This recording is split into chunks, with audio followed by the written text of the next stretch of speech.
If you think that we have seen more weather extremes lately, you're right. A report released today shows the weather is getting worse. More rain, more flooding, hotter summers are in our future. Jesse Ritka explains what the report means for us.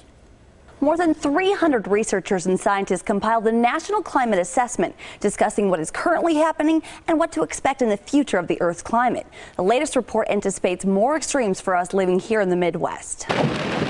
Expect a lot more water. The amount of extreme rain and snow events has increased by nearly 40% in the last 50 years. This has led to an increase in flooding events like the Brew City floods in 2010. Dude, the current is so strong. And will cause erosion, declining water quality, and have a negative impact on infrastructure. We just can't keep doing this. The average temperature of the Midwest and the nation has increased 1.5 degrees since record keeping began, but more than 80% of that increase has happened in the last 35 years. While it may seem small, that increase is expected to contribute to ice shelves melting and sea levels rising a foot or more by the end of the century. As this trend continues, the report expects more heat waves with hotter temperatures and higher humidity. So summers like 2012, when we saw 19 days climb above 90 degrees, will become more normal. We'll be thankful of Lake Michigan then. But the report states that the Great Lakes will continue to see warmer water temperatures, which will lead to an increase in harmful algae, invasive species, and declining beach health. In the next few decades, rising carbon dioxide levels will increase yields of crops and lengthen the growing season.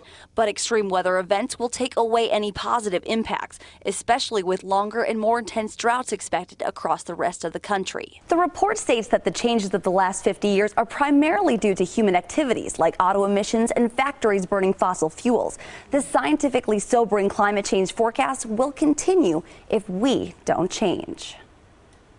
Well, now also this winter tied for having the highest number of days with measurable snowfall, 52 in all. And a lot of people are wondering just how this report can be accurate. Really, it's just a simple clarification of vocabulary, weather versus climate.